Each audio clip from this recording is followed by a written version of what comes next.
Hello दोस्तों, कैसे हो। ठगनी और सेठ की कहानी भाग 4 नंबर 4। सेठ चौथे दिन सेठ के पास आती है ठगनी चोम खादी वाले कर और आकर उसकी छाती पे बैठ जाती है। और उसकी छाती पे बैठने के बाद में उससे कहती है कि मारूंगी, छोड़ूंगी नहीं।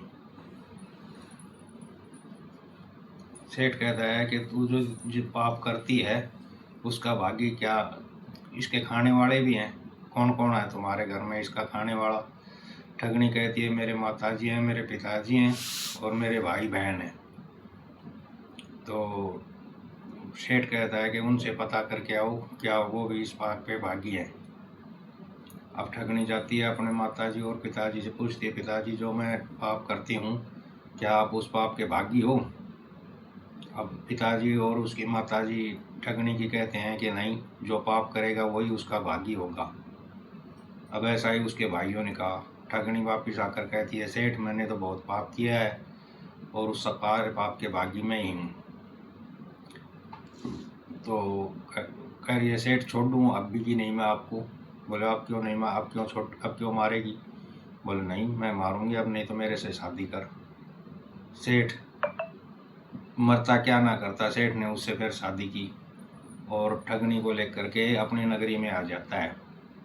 वहाँ एक मकान किराए में लेकर के दोनों रहने लग जाते हैं और बाज़ार में देखभाल करके एक दुकान किराए पे लेते हैं और उसमें सेठ दुकान कर लेता है। दुकान अच्छी चल जाती है। 2-4 महीने बाद सेठ सेठानी के पास में जाता है और ठगनी को ले जाता है और कहता है कि ये मेरे साथ दुकान करना चाहती है और पैसे भी यही लगाएगी, हम दोनों बाज़ार में दुकान करेंगे।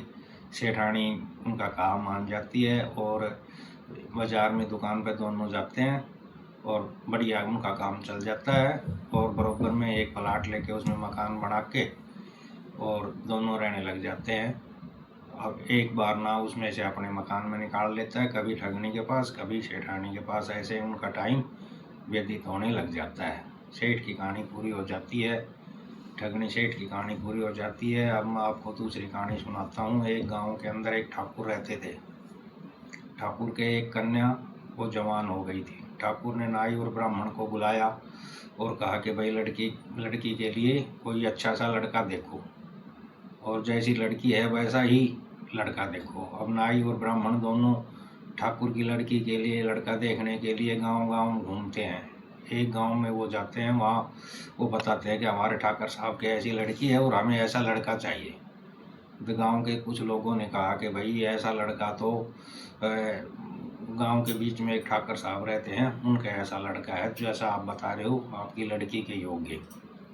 अब नाई और ब्राह्मण उसी ठाकुर के वहाँ पहुँच जाते हैं पूछते पूछते। और उस समय कच्चे मकान होते थे, कच्ची ईंटों की चिनाई होती थी और ऊपर छप्पर होता था। चारों तरफ कटीली झाड़ियों की बाड़ होती थी, जिसे आप दीवार भी बोल सकते हो। ऐसा मकान ठाकर साहब का था। अब ठाकर साहब के पास पहुँचे और ठाकर साहब आपके एक लड़का बताया। बोले जी हाँ लड़का है, देखो। लड़के को बुलाया गया, लड़का देखा। नाई और ब्राह्मण को लड़का बातचीत करने के बाद में बिल्कुल पसंद आ गया। बोले हमारी लड़की के योग्य ये लड़का है, हम ये रिश्ता पक्का करते हैं। ऐसा कह करके और नाई ब्राह्मण निश्चिंत हो जाते हैं। ठाकर साहब अपने छप्पर के अंदर गए और पीछे से अपनी तलवार को, पीछे से जो छप्पर होते हैं उसमें जगह होती है, गैप होता है, सीढ़ियों के अंदर से अपनी तलवार को निकाल के और सेठ के पास गया और सेठ से कहा कि 1 किलो घी, 1 किलो खंड और 1 किलो चावल दे दे। और ऐसे ऐसे लड़के के कोई रिश्ते वाले आए हुए हैं। अब ठाकर साहब घी, खंड और चावल लेके आता है। नाई ब्राह्मण की अच्छी सेवा करता है, अच्छा खाना खिला करके उनको खुश कर देता है। अब सुबह नाई और ब्राह्मण जाने लगते हैं तो बाहर चुगलिए लोग बैठे रहते हैं। वो कहते हैं कि भाई पंडित जी रिश्ता पक्का कराए। बोले जी हाँ पक्का कराए जजमान। तो बोले आपने उसकी ठाकुर वाली निशानी देखी कि वो ठाकुर है कि नहीं है। बोले जी ठाकर की निशानी तो नहीं देखी। तो बोले फिर क्या देखा आपने, वो ठाकर है भी कि नहीं है। बोले अच्छा। तो नाई ब्राह्मण बेटी वाले का और ग्राहक का छोटा सा मन होता है। नाई और ब्राह्मण वापिस आए, बोले ठाकर साहब, बोले हाँ। बोले हमने आपकी तलवार तो देखी नहीं, आप अपनी निशानी तो दिखाओ। तो ठाकर साहब कहने लगे कि भाई बैठो, मैं अभी आता हूँ, आपको तलवार दिखाऊंगा, मेरे को एक ज़रूरी काम है, मैं वो कराता हूँ।